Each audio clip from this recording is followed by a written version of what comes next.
Shalom, Amanginang, Bapak Ibu Saudara-saudari, jemaat yang dikasihi Tuhan kita Yesus Kristus. Kita kembali bertemu di Renungan Pagi HKBP Denpasar untuk edisi hari ini, Selasa 8 Juli 2025. Sebelum kita mendengarkan firman Tuhan, marilah kita bernyanyi terlebih dahulu. Kita bernyanyi.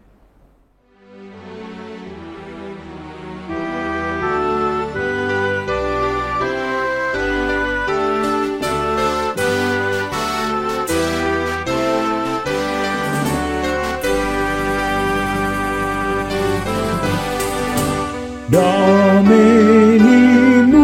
ale Jesus lehonomu di bangsom tondini dona patulut hatami tuna posom dangol hami jala pogos dang tauban parhaladom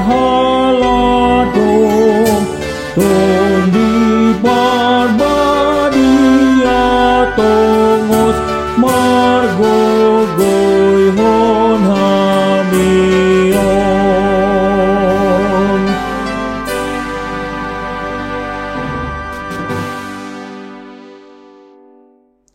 Anugerah dan damai sejahtera dari Allah Bapa dan dari anaknya Tuhan Yesus Kristus kiranya menyertai kamu sekalian. Amin. Amanginang, firman Tuhan untuk kita pada pagi hari ini tertulis dalam kitab Imamat atau Tulu Musa, pasal 19 ayat yang ke-13, saya akan bacakan. Janganlah engkau memeras sesamamu manusia, dan janganlah engkau merampas. Janganlah kau tahan upah seorang pekerja harian sampai besok harinya. Dalam bahasa Batak dikatakan, dang jadi rupaomu dongammu, manang doboommu ugasanna. Jaladang jadi pogoommu upani halak pangula, pola sahat rodi manogot. Demikian firman Tuhan. Amanginang kitab Imamat, atau sama kata dasarnya dengan kata imam, begitu ini mengatur tentang keimaman, tentang kekudusan, tentang kesucian bangsa Israel setelah mereka keluar dari Mesir, dari perbudakan Mesir, mereka ke padang gurun. Mereka membutuhkan aturan-aturan yang original, yang adalah milik mereka. Tadinya ketika mereka ada di Mesir, tentu yang mereka ikuti sedikit banyaknya adalah aturan-aturan yang diberlakukan oleh kerajaan-kerajaan Mesir atau kerajaan Mesir. Namun setelah di padang gurun mereka butuh satu aturan yang otentik selain sebagai identitas mereka sebagai umat Tuhan, juga untuk mengatur mereka secara moral dan secara etika. Untuk itulah Tuhan berikan pertama-tama 10 hukum Taurat. Ini yang pasti tidak boleh dilanggar pada saat itu, pada zaman itu. Kemudian untuk etika dan moralitas sehari-hari, ini yang kemudian diajarkan kepada bangsa Israel untuk mereka lakukan. Bahwa ketika kita melihat hukum mula-mula yang disampaikan oleh Allah pada bangsa Israel, dan bahkan sampai pada zaman Yesus nanti, kita akan lihat bahwa Allah itu sendiri, Amanginang, berfokus kepada orang-orang yang di bawah, kepada orang-orang yang, mohon maaf, maksud saya adalah orang-orang yang golongan ekonominya di bawah, orang-orang yang terpinggirkan atau termarginalkan, orang-orang yang berduka, begitu. Jadi fokusnya selalu ke arah sana. Jadi bagaimana seorang pemimpin ke bawahan, bagaimana seorang atasan ke bawahannya, seperti itu. Bagaimana seorang raja ke rakyatnya dan yang lain-lain. Itu fokus secara umum, walaupun ada juga nanti bagaimana rakyat terhadap kekaisaran, ada juga hal-hal seperti itu, tetapi fokus yang paling sering kita lihat adalah kepada kalangan bawah. Allah tidak suka kepada penindasan. Jadi ketika ada orang yang tertindas, Allah akan turun tangan.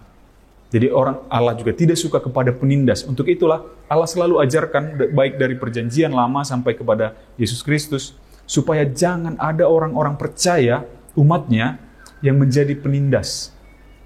Supaya jangan ada terjadi penindasan,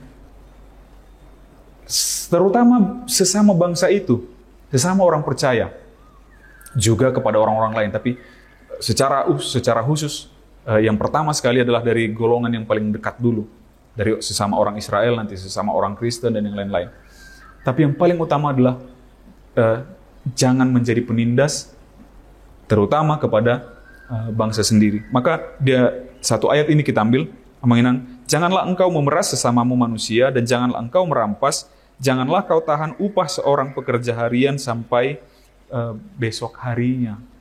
Begitu pedulinya Allah itu terhadap keadilan.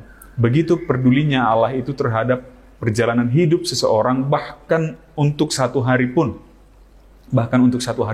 dia sangat perhatikan. Maka ada dua hal yang bisa kita ambil dari sini, ketika kita di posisi atas tadi. Ketika kita di posisi atas itu, ingatlah bahwa Tuhan tidak suka, tidak senang, atau bahkan melarang kita, umatnya orang percaya, untuk menjadi orang-orang yang menindas. Di sini dikatakan sesamamu manusia. Jangan menindas siapapun atas dasar apapun. Jangan membuat mereka menderita ketika kita punya kuasa. Tuhan tidak suka itu. Tuhan suka supaya umatnya adalah menjadi orang-orang yang penuh dengan kasih, penuh dengan keadilan. Yang kedua, ketika kita berada di posisi bawah itu tadi, dengan tegas Tuhan katakan di sini, janganlah kau tahan upah seorang pekerja harian sampai besok harinya. Untuk satu hari saja kehidupan kita Tuhan pikirkan. Jadi sementara kita di zaman ini semakin dewasa, semakin banyak pemikiran kita untuk masa depan. Boado sogot, bagaimana hari esok ini? Boado minggu depan, bulan depan, tahun depan, dota kalam nasi. Bagaimana masa depan ini? Tapi ternyata dari zaman penulisan kitab Imamat ini pun, Tuhan selalu perhatikan bahkan hidup kita untuk kepenuhan kita sepanjang satu hari. Itu sebabnya kita juga minta di dalam doa Bapa kami yang mengenang, dan berikanlah kami pada hari ini makanan yang secukupnya.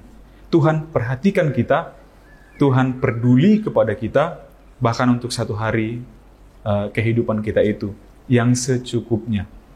Untuk kebutuhan kita, untuk keperluan kita yang seperlu-perlunya, yang seutamanya, Tuhan pasti perhatikan kita. Untuk hari esok, bukan saya bilang tidak perlu kita mempersiapkan hari esok, tapi untuk hari esok pun Tuhan pasti sediakan, karena untuk sepanjang hari ini juga Tuhan perhatikan kita.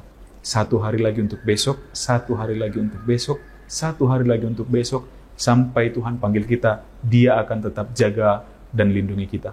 Amin. Kita bersatu dalam doa.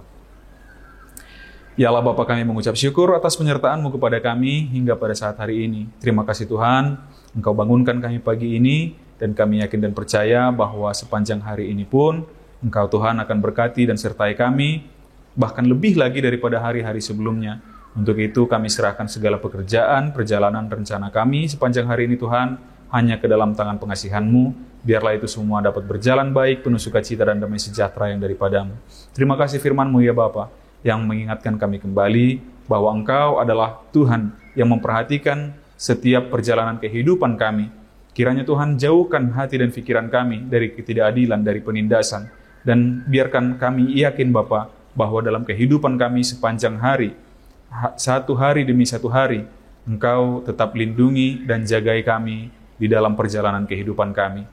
Tak perlu kami khawatir akan masa depan, ya Bapa, bahwa kami percaya Engkau yang menjamin kehidupan kami di masa yang akan datang, sebagaimana Engkau menjamin kehidupan kami sepanjang hari ini. Terpujilah Engkau ya Bapa, di dalam nama anak-Mu Yesus Kristus kami berdoa dan mengucap syukur. Amin. Demikian renungan pagi kita untuk hari ini, Manginang. Sampai jumpa di hari esok. Selamat beraktivitas. Tuhan memberkati. Horas.